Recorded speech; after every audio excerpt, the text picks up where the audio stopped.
Alhamdulillah, setan yang ada di rumah berhasil kita kalahkan, sehingga kita bisa hadir di tempat ini. Apakah setelah duduk di tempat ini setan menyerah? Tidak, dia goda lagi, kau tidak dengar ceramah. Kada usah dengar ceramah, tidak usah dengar ceramah. Pegang HP-mu, pegang HP-mu. Jadi ibu-ibu yang pegang HP kena godaan setan. Ini bagaimana kau mau dengar ceramah kalau kau sibuk begini? Sudah dikasih tahu masih juga dia pegang. Bukan lagi godaan setan, kau sudah jadi setan. Ibu-ibu yang pegang HP-nya selama saya ceramah, saya doakan suaminya kawin lagi. Kenapa kau yang teriak? Simpan HP-nya, Bu. Bu, Adek-adek simpan HP, bisa?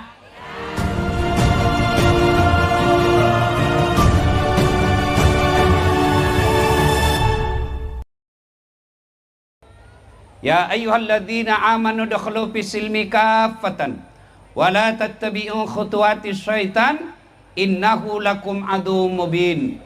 Wahai orang-orang yang beriman, masuklah engkau ke dalam Islam secara sempurna dan janganlah engkau ikuti langkah-langkah setan, karena sesungguhnya setan itu musuh yang nyata bagi kalian. Ketika Bapak Ibu mendapat undangan acara ini, setan berusaha menggagalkan agar kita tidak datang. Dia godanya kita, tidak usah kau datang, tidak usah kau datang, lebih kau nonton di YouTube. Tidak usah kau datang, capek, baru saja kau datang cari nafkah. Alhamdulillah, setan yang ada di rumah berhasil kita kalahkan, sehingga kita bisa hadir di tempat ini. Apakah setelah duduk di tempat ini setan menyerah? Tidak, dia goda lagi, kau tidak dengar ceramah. Kada usah dengar ceramah, tidak usah dengar ceramah. Pegang HP-mu, pegang HP-mu. Jadi ibu-ibu yang pegang HP kena godaan setan. Ini bagaimana kau mau dengar ceramah kalau kau sibuk begini? Sudah dikasih tahu masih juga dia pegang. Bukan lagi godaan setan, kau sudah jadi setan. Ibu-ibu yang pegang HP-nya selama saya ceramah, saya doakan suaminya kawin lagi. Kenapa kau yang teriak? Simpan HP-nya, Bu. Bu, Adek-adek simpan HP, bisa? Ustadz, kita mau rekam. Kalau Bapak Ibu yang rekam, gambarnya tidak jelas, suaranya bising. Tapi kita mau dengar nanti kalau pulang, Ustadz. Jangan cemas, tuh ada kamera saya bawa dari Makassar. Nih.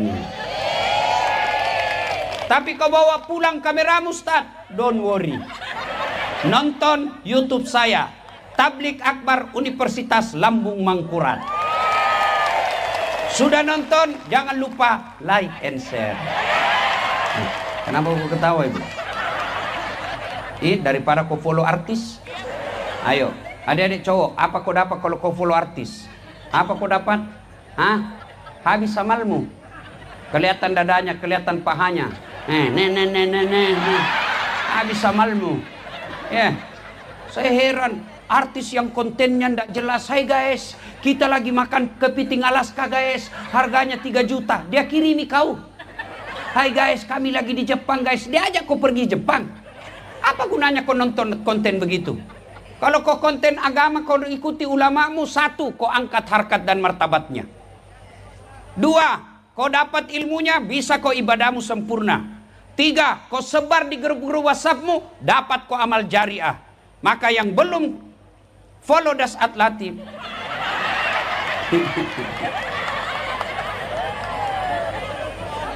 wa qala idzan bismillahirrahmanirrahim. Innallaha wa malaikatahu yusalluna 'alan nabi. Ya ayyuhalladzina amanu sallu 'alaihi wa sallimu taslima.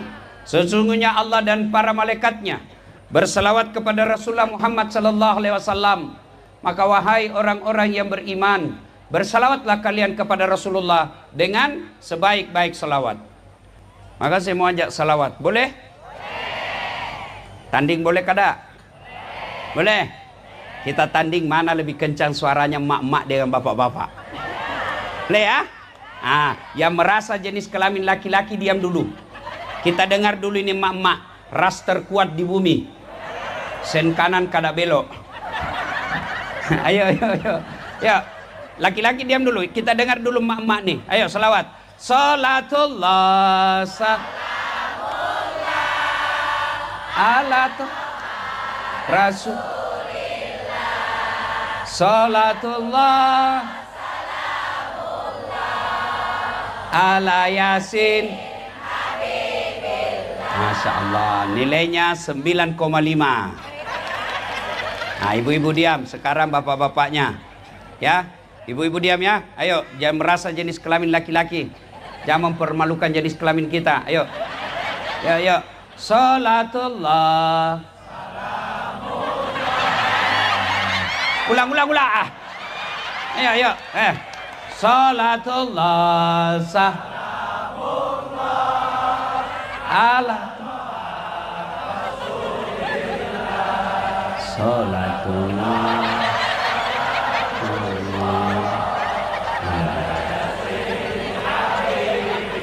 Itu mau poligami, lobet macam ini. Nilainya 9,2. Ibu bapak diam, kita dengar di atas. Ayo para guru besar ya, kita dengar, ini ada beberapa profesor. Ayo. Salatullah ala Rasulillah. Salatullah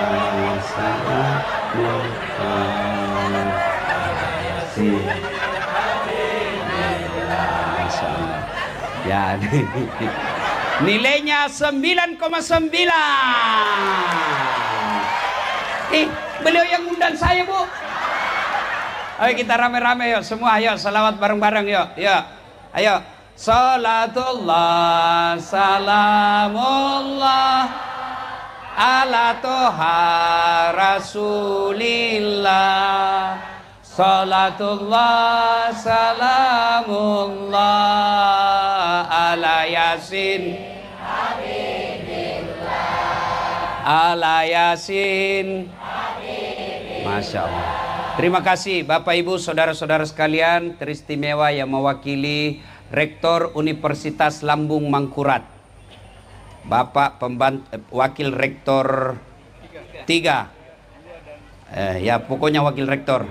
Ini hebat, ini Wakil Rektor sebab beliau bisa mewakili Rektor, sementara Rektor tidak bisa mewakili beliau. Dan alhamdulillah ya. Yang kita hormati guru kita Syed Akil, mudah-mudahan beliau sehat walafiat. Juga hadir saya, pimpinan saya dari Universitas Hasanuddin, ya, Wakil Rektor 1, Profesor Dr. Gigi Muhammad Ruslin, MKes, PhD. Ini guru saya dari Unhas. Jadi saya harus pidato baik-baik supaya saya juga cepat dikasih profesor. Bapak Ibu saudara-saudara sekalian, hadirin sabarataan yang insya Allah dimuliakan rahmati Allah Subhanahu wa Ta'ala. Nabi pernah bilang begini, dalam dirimu terdapat segumpal daging. Apabila segumpal daging itu sehat, sehat seluruh anggota tubuhmu. Tapi apabila segumpal daging itu sakit, maka sakitlah seluruh anggota tubuhmu. Sahabat bertanya, apa gerangan segumpal daging itu ya Rasulullah? Nabi menjawab, dialah qalbu. Sudah bagus tadi kok otak-atik lagi. Ini sentimen pribadi sama saya ini. Apa gerangan? Bu, qalbu. Bahasa Indonesianya hati. Bahasa populernya nurani. Berarti pengendali utama baik tidaknya sifat seseorang dari hatinya. Kalau hatinya sehat, insya Allah tutur katanya lembut. Perangainya menyenangkan orang, kehadirannya menggembirakan orang. Sebaliknya, kalau hatinya sakit, tutur katanya ketus, kelakuannya merugikan orang, kehadirannya merugikan orang. Maka pertanyaan buat kita, kita yang hadir di tempat ini, hatinya sehat atau sakit? Cepat betul. Sebelum jawab sakit sehat, kita harus tahu dulu apa saja penyakit-penyakit hati itu. Setelah itu di cross check, cocokkan. Oh ini saya kena, oh ini tidak. Setelah kena, obati. Kalau tidak, alhamdulillah kita tingkatkan. Ini penyakit hati penting. Karena di akhirat kelak, tuan-tuan, tidak ada orang masuk neraka karena penyakit jasmani. Kenapa kau masuk neraka? Asam lambung Tuhan. Tidak ada. Kenapa masuk neraka? Ya, kolesterol. Tidak ada. Masuk neraka karena penyakit hati. Dan pentingnya ini penyakit hati, coba lihat. Ya, pian bawa mobil dari Batu Licin ke Banjarmasin. Yang nyetir tangan, gas, rem, kaki. Yang melihat rambu lalu lintas, mata. Yang berpikir sepanjang jalan, otak. Tapi begitu ada tikungan, apa tertulis? Hati-hati. Tidak ada tertulis otak-otak. Iya toh? Bujur? Bujur? Nah, di kampus Universitas Lambung Mangkurat, Pak Rektor mau bikin pengumuman. Yang menulis tangan, yang melihat salah ketik mata, yang berpikir diksi yang cocok, kalimat yang cocok otak. Tapi begitu pengumuman, apa kata announcer? Perhatian, perhatian. Tidak ada perotakan. Ya, berarti memang hati ini penting. Penyakit hati apa saja? Kita lihat dulu. 1. Penyakit hati yang paling besar adalah syirik. Menyekutukan Allah. Saya yakin Bubuhan Banjar kada ada lagi menyembah selain Allah. Tidak ada lagi menyembah batu. Tidak ada lagi menyembah barang-barang antik. Tapi yang dia sembah apa? Jabatan. Menjilat. Mau jadi kepala dinas, menjilat hilang harga diri. Mau jadi wakil rektor, menjilat hilang harga diri. Mau jadi pejabat, nggi. Bujur, banbak. Ya. Saya kasihan lihat kadangkala ada orang tinggi sekolahnya sampai ke luar negeri sekolah hanya karena mau dapat jabatan dia hilangkan akal sehatnya, menjilat.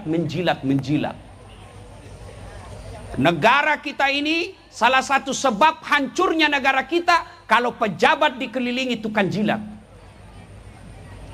Kalau wali kota, bupati, gubernur, menteri, presiden di sampingnya adalah para penjilat, maka rakyat pasti akan tertindas dan senjara. Penjilat. Apalagi saya yakin tuan-tuan tidak akan menyembah selain Allah. Tapi kadangkala apa yang kita sembah, kalau kita mau jadi pegawai, kalau kita mau dapat kerja, nyogok. Mau jadi polisi, nyogok. Mau jadi ASN, nyogok. Apa kau mau sogok 500 juta untuk jadi pegawai? Mana ada pegawai tidak ada utangnya di koperasi? Coba carikan saya. Pegawai negeri mau kaya pasti korupsi. Kenapa kau tahu? Saya pegawai negeri. Gaji saya 9 juta. Banyak dong? Enggak. 9 koma gaji saya. Banyak betul Ustaz. Iya, maksudnya apa? Tanggal 9 sudah koma. Nyogok sampai 500 juta untuk jadi pegawai. Sampai pensiun kau tidak bisa kembalikan 500 juta itu. Pegawai negeri itu kan kalau tanggal 1 sampai tanggal 10 makannya apa? Sari laut. 11 sampai 20 turun sedikit, sari mie. 21 sampai 30 sari don. Ya, adik-adik mahasiswa, kalian kalau selesai jangan selalu cita-cita jadi pegawai negeri. Cita-citamu jadi pengusaha. Kalimantan Selatan ini kaya dengan sumber daya alam. Jangan kau menjadi tamu di negerimu. Kau belajar dengan baik, kelola sumber daya alammu. Jangan sampai jalanmu jelek. Pegawai negeri, apa pegawai negeri? Apalagi yang kadang-kala kita sembah. Pejabat kita. 1, penyakit hati, syirik. Karena waktu terbatas. 2, penyakit hati apa? Sombong. Apa itu sombong Ustaz? Pakai barang mahal, belum tentu. Pian dikasih rezeki yang bagus, pakai emas, boleh. Kalau perlu ibu pakai emas, ikat di sini jidatmu. Tulis emas murni. Boleh, boleh. Kan namanya perhiasan. Bapak punya rezeki pakai baju mahal, silahkan. Sombong belum tentu. Bapak punya rezeki pakai baju krokodil. Tahu krokodil, cabuaya. Itu katanya kalau asli kepalanya menghadap ke dalam, kalau palsu kepalanya menghadap keluar. Buaya darat. Ayo, pakai silahkan. Lalu kapan dia sombong? Sombong kata Nabi dua penyebabnya. Satu, menolak kebenaran. Dua, nganggap enteng orang lain. Itu sombong. Ibu pakai emas, boleh. Itu rezekinya ibu. Kapan sombong? Menghina orang di samping. Ikam kau tahu kada ini? Kada. Apa gerang? Ini emas ini 20 juta. Pian kada bisa beli. Sombong. Nganggap remeh orang lain. Yang kedua, menolak kebenaran. Ada orang beritahu, baru masuk jadi, selesai jadi doktor, dia sudah profesor, dikasih tahu, Prof, ini yang benar sekarang. Tahu apa kau? Sombong. Abu Lahab, Abu Jahal, Abu Sofyan, tadinya mengenal Nabi sebagai orang yang jujur, tadinya mengenal Nabi orang yang baik akhlaknya sampai diberi gelar Al-Amin. Tapi setelah dilantik menjadi Rasul 40 tahun, Abu Jahal, Abu Lahab, Abu Sofyan akhirnya membenci Nabi. Bukan karena akhlaknya Nabi, karena dia merasa Bani Hashim rendah. Mereka merasa keturunan Abu Jahal lebih mulia daripada Bani Hashim. Sombong. Apa yang menyebabkan orang sombong? 4. Kata Nabi penyebab datangnya sombong. 1. Bertambahnya harta. Yang tadinya miskin, tiba-tiba dapat pembebasan lahan, dibeli sama perusahaan, langsung kaya. Sombong. Temannya setan. Apa yang kamu mau sombongkan dengan hartamu? Allah titipkan satu penyakit dalam hartamu. Banyak duitmu tapi tidak bisa ada kau makan. Duitmu miliaran tapi dilarang makan nasi. Ada yang begitu? Ada. Ada ibu? Ke dokter, Pak Haji, jangan makan nasi Pak Haji. Jadi apa yang bisa saya beli? Ubi rebus. Duitnya 20 miliar makan ubi rebus. Apalagi kata dokter, Pak Haji, selama Haji aktif tidak pernah kena matahari. Tolong Pak Haji nanti besok mulai pagi jam 6:30 keliling di kompleks ya, jangan pakai baju supaya kena matahari. Apalagi dok, pakai celana pendek ya, supaya kena matahari juga pahanya. Apalagi dok, jangan pakai sendal, jangan pakai peci. Jalanlah dia 6:30 sampai jam 9 keliling di kompleks, tidak pakai baju, tidak pakai sendal. Apa bedanya sama gembel?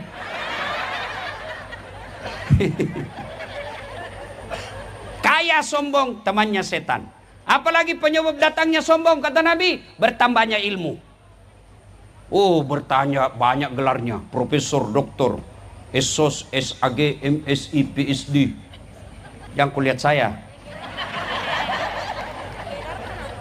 Ada ilmuwan sombong? Ada. Ada penceramah sombong? Ada. Mana? Yang tidak mau menerima perbedaan pendapat. 3. Apa mau sombong? Ini Ustadz Dasat. Merasa punya ilmu, gelar banyak, mau sombong. Tapi saya bisa begini karena ada penonton.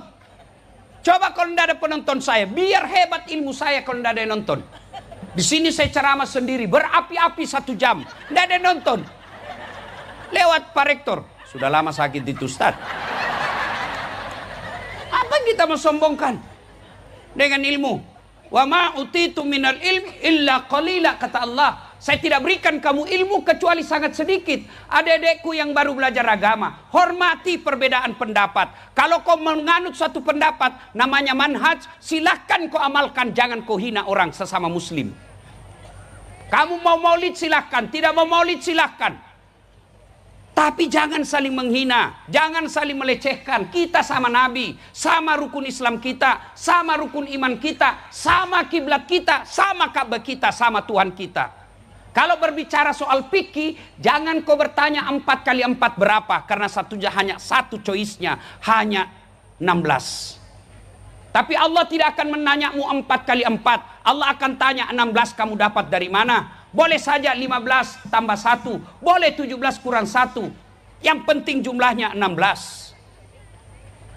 Banyak sekarang baru belajar di YouTube, seolah-olah dialah pemilik surga dan neraka. Adik-adik terutama ini yang baru belajar, yang menggelari namanya kelompok hijrah. Modal jenggot celana jingkrang. Saya dibilangi ustadz bid'ah, ustadz stand up. Saya ditanya, ustadz kenapa ceramah suka kasih ketawa? Saya bilang, Pak, saya bukan memberi hidayah.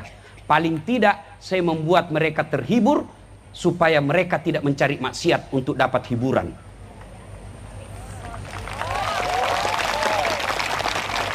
Berbeda pendapat biasa. Jangan saling menghina. Apa yang kau sombongkan dengan ilmu? Allah titip satu penyakit dalam dirimu, pikun. Mana ada obatnya itu pikun? Ada cerita, wallahu alam benar atau tidak ini.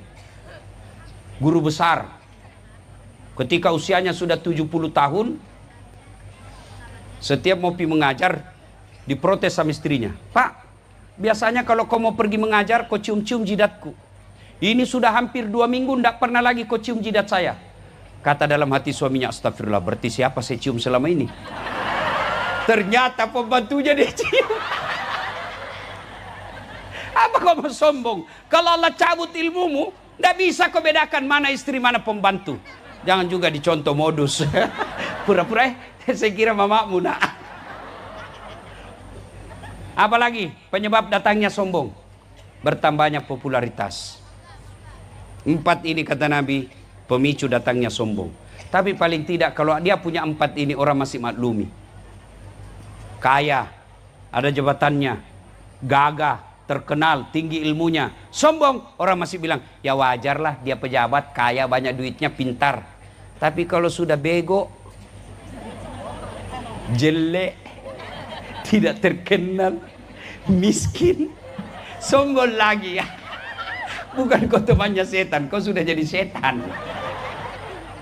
Dan puncak kesombongan sesungguhnya adalah mereka yang mengabaikan sholat. Puncak kesombongan adalah mereka yang enggan mendirikan sholat. Ibu-ibu, bu, anggota tubuh paling mulia dalam diri kita apa? Kepala. Anda bercanda, dorong kaki saya, masih ketawa. Dorong perut saya masih kesenyum. Dorong pantat saya, masih saya melirik. Tapi jangan kau coba-coba dorong kepalaku. Kurang ajar ini. Kenapa? Yang mulia ada kepala. Sebaliknya, anggota tubuh yang hina, kaki. Ibu kasih saya duit pakai kaki. Ada saat 5 juta. Saya bilang, biar saya miskin jangan kau hina saya tikam kau. Kenapa? Kehinaan ada pada kaki. Tapi demi Allah, ketika kalian berhadapan dengan Allah, ketika kau sujud, kepalamu yang mulia rendahkan sehina kakimu, karena kau berhadapan dengan Zat yang maha kuasa dan maha mulia. Itulah sujud. Jadi kalau ada orang yang tidak mau sholat, itulah puncak kebesaran sombongnya kepada Allah Subhanahu wa ta'ala. Apa alasanmu tidak mau sholat? Oh, itu alasannya perempuan haid. 3 kali haid 1 bulan. Kenapa tidak sholat? Haid nah. Kenapa tidak sholat? Datang bulan. Ya itu aja itu. Ala ibu-ibu, kenapa belum sholat? Suaminya, biasanya kau haid cuma 5 hari. Ini 7 hari belum sholat. Belum bersih nah. Bohong, masih ada sedikit-sedikit. Bohong kau. Apa bohong? Saya kasih lihat kau. Beleng-beleng. Ibu. Hei. Ada bubuhan bugis di sini? Oh, kada manahan. Memang jago ini orang Bugis. Oh, kemana-mana saya ketemu orang Bugis. Saya pergi Kota Baru, banyak orang Bugis. Saya pergi lagi ke Pagatan, lagi banyak orang Bugis. Saya pergi Kalimantan Timur, banyak orang Bugis. Saya pergi Sabah, Sarawak, Malaysia, banyak orang Bugis. Saya pergi Singapura, ada Bugis Street. Begitu saya masuk penjara, banyak orang Bugis. Kada manahan, bujur banar. Yang orang Bugis, kalian merantau meninggalkan tanah kelahiran untuk apa? Cari dunia. Kuliah kau cari dunia. Bohong, munafik kalian. Kita, saya juga. Kalau bukan karena dunia. Lalu siapa yang punya dunia? Maknanya, tidak mungkin dunia dalam genggamanmu kalau yang punya dunia kau jauhi. Maka wajar 30 tahun kau merantau dari Sulawesi Selatan, sampai sekarang kau tidak bisa lepas dari kredit, Sampai sekarang kau tidak punya rumah. Kenapa? Yang punya dunia kau tinggalkan. Saya akrab sama Pak Rektor. Saya datang ke sini ke Banjarmasin. Assalamualaikum Pak Rektor. Waalaikumsalam. Pak Ustadz, apa kabar? Saya ada di bandara ini. Saya mau keliling-keliling cari teman-teman saya orang Bugis. Tapi saya tidak ada mobil. Kata Pak Rektor, tenang Pak Ustadz. Saya memang lagi di Jakarta, tapi tidak usah cemas. Rektor telepon ajudannya. Ajudan, siap Pak Rektor. Prof, itu ada Ustadz Dasat di bandara. Tolong kau jemput, bawa mobil paling baik, full tangki, jangan lupa kasih pembeli hadiah. Contoh. Ini biar contoh cemburu juga. 30 menit kemudian datang ajudan. Assalamualaikum Ustaz. Waalaikumsalam. Saya ajudannya Pak Rektor. Ini ada mobil. Silakan pakai full tangki. Ini sebagian pembeli oleh-oleh. Contoh. Selesai urusan saya soal mobil. Kenapa? Saya akrab sama yang punya mobil. Sebaliknya, ada kawan saya bubuhan Bugis. Datang juga ke Banjarmasin. Begitu mendarat, Assalamualaikum Pak Rektor. Tidak pernah kenal, tidak pernah ketemu, tidak pernah lihat, tidak pernah dengar namanya. Pak Rektor, pinjam mobilnya Pak Rektor. Siapa ditelepon Pak Rektor? Siapa? Polisi. Tangkap itu Pak Polisi. Penipu itu dari Sulawesi. Tidak kenal kok tiba-tiba pinjam mobil. Siapa sih penipu? Tangkap. Begitu juga sedulur-sedulur. Pian semua. Kada pernah sholat. Sholatnya cuma hari Jumat. Paling terlambat datang, paling cepat pulang. Orang khotbah kau tidur. Tiba-tiba ada masalahmu. Ya Allah, capek sudah saya hadapi hidup. Ya Allah, rasanya gelap hidup saya. Ya Allah, capek saya hadapi hidup ini. Allah berfirman, malaikat, karena dia sudah capek hidup, cabut nyawanya. Maka saudara-saudara, adik-adik, perbaiki sholat. Saya bukan mau takabur dan membanggakan diri. Ini yang bicara sekarang. 16 tahun saya susah payah di Makassar. Saya pernah menjadi tukang cuci keliling.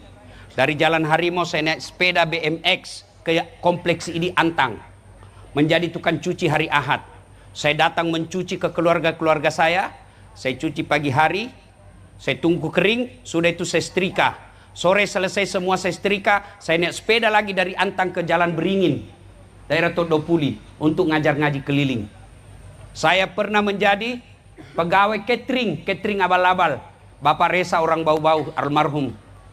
Saya bilang sama Bapak Resa, tidak usah kau gaji saya. Kasih makan saya sama adekku 2 kali 1 hari. Saya bawa pakai motornya Bapak Resa. Bawa ke bank-bank. Setiap saya mengajar, termasuk pekan ini, di PIS 2 Sospol, PIS 3, lantai 2, 207. Saya pernah keluar dari kelas. Saya ditunjuk sama senior saya. Kau tidak malu-malu dah saat bajumu baju cakar semua kau pakai. Saya tidak malu waktu itu. Saya kadang-kala jalan kaki sekolah dari Jalan Harimau ke Jalan Cakalang, SMA 4. Saya pernah jadi loper koran. Saya pernah cleaning service membersihkan 4 toilet Jalan Mapanyuki. Saya bilang tidak usah gaji saya. Cukup kalau ada undian umroh kasih masuk namaku. Mudah-mudahan saya dapat umroh. Sampai bubar itu kantor saya tidak dapat. Tapi saya tidak pernah putus asa. Saya pegang janji Allah. Ud'uni astajib lakum. Berdoa kau kepada aku pasti saya kabulkan. Tapi mustahil Allah kabulkan doamu kalau kau tidak sholat. Saya pelihara sholat saya. Kalau dengan izin Allah. Dulu saya jadi cleaning service. Mau umroh. Alhamdulillah sekarang saya punya travel sendiri. Mengumrohkan orang. Dulu saya cari beasiswa. Saya sekarang memberi beasiswa. Dulu saya dihina kawan saya. Yang dia bilang baju cakar. Alhamdulillah tiap tahun Ramadan saya kasih zakat. Apa resepnya? Pegang dunia yang punya dunia. Sholat. Apa susahnya Allah kasih kamu lunas hutangmu? Apa susahnya Allah kasih kamu mobil? Apa susahnya Allah kasih kau dunia? Apa yang kamu minta Allah tidak butuhkan? Kamu minta sama handphone sama saya, tidak mungkin saya kasih. Kenapa? Saya juga butuh handphone. Ustadz, minta mobilmu, pret. Saya juga butuh mobil. Kau minta kepada Allah, apa yang kau minta Allah tidak butuhkan. Dan hebatnya, semakin kau minta, semakin Allah senang. Berarti kau mengaku hamba. Adik-adik sekalian, yang lagi sekolah, lagi mencari masa depan. Wala tai'asu min rauhillah, kata Allah. Jangan kau putus asa. Saya berikan kamu apa yang kamu mau. Dengan catatan, pelihara sholatmu. Ibu-ibu berdoa. Ya Allah, jadikan saya anak soleh. Nggak usah kau cari air berkah. Ustadz, ini nah barakah Ustadz. Kau kasih setengah mati kita. Kau datang 10 orang. Terakhir Ustadz. Terakhir Ustadz. Penerang hati. Pret. Belum tentu yang doakan kamu ikhlas. Belum tentu dia kenal kamu. Lebih baik kau mengadu kepada Allah dalam salatmu. Ya Allah, capek saya jadi orang miskin. Kau larang saya minta-minta, maka saya datang kepadamu menagih janjimu ya Allah. Lunasi utang saya ya Allah. Saya bangun masjid baru-baru. Masjid saya, rekening saya diblokir. Ya kan Ibu? Malamnya saya mengadu kepada Allah. Ya Allah, jangan kau kasih malu saya. Bayar utangmu ya Allah. Saya bukan punya rumah. Ini rumah ibadahmu. Bayar utangmu. Jangan kau kasih malu saya. Didengar rupanya itu video saya sampai ke presiden. Presiden perintahkan kepada kepala BPATK ketemu saya. Buka tanpa bayar. 120 juta orang dibuka rekeningnya. Itu namanya kekuatan doa. Kecil buat Allah kasih Bu. Ibu-ibu, bisa ndak hamil perempuan ndak pernah disentuh laki-laki? Bisa kalau Allah mau. Siti Maryam. Cuma sekarang banyak perempuan mau sama Siti Maryam. Hamil ndak ada suaminya. Beleng-beleng. Bisa ndak laki masuk orang dalam perut ikan? Bisa kalau Allah mau. Nabi Yunus. Bisa ndak orang dihidup bakar dalam api sangat besar bisa hidup? Bisa kalau Allah mau. Nabi Ibrahim. Kalau Allah mau. Caranya supaya Allah mau. Sholat. Ya Allah, perbaiki hidupku. Allah dengar itu doamu. Maka Allah jawab, hayya alal falah. Sini saya kasih kamu apa yang kamu mau. Itu makna hayya alal falah. Sini kamu, saya kasih kau ibu apa yang kamu mau. Tapi apa jawaban kita? Tunggu, lagi ada pembeli. Sudah Allah katakan uruslah itu pembelimu. Sombong, puncak kesombongan adalah melalaikan sholat. Bapak ibu saudara-saudara sekalian, banyak penyakit hati tapi waktu terbatas. Kalau sudah sakit hati, bagaimana cara mengobatinya Ustaz? Quran mengatakan, ala bizikrillahi tatma'innul qulub. Berzikir hatimu akan menjadi tenang. Salah satu zikir itu adalah qiraatil Quran, membaca ayat suci Al-Quran. Mudah-mudahan lomba seperti ini bukan sekedar mencari juara, tapi menjadikan Quran sebagai pedoman dalam kehidupan kita sehari-hari. Juara baca Quran penting, tapi yang jauh lebih penting adalah juara mengamalkan Quran. Juara menghafal Quran istimewa, tapi yang jauh lebih istimewa adalah mengamalkan hafalan Quran kita. Ibu bapak saudara-saudara sekalian, mudah-mudahan yang hadir di tempat ini Allah bukakan hatinya, Allah bersihkan hatinya, Allah jadikan Quran sebagai pedoman dalam kehidupan sehari-hari. Mudah-mudahan ada manfaat. Lebih dan kurangnya mohon dimaafkan.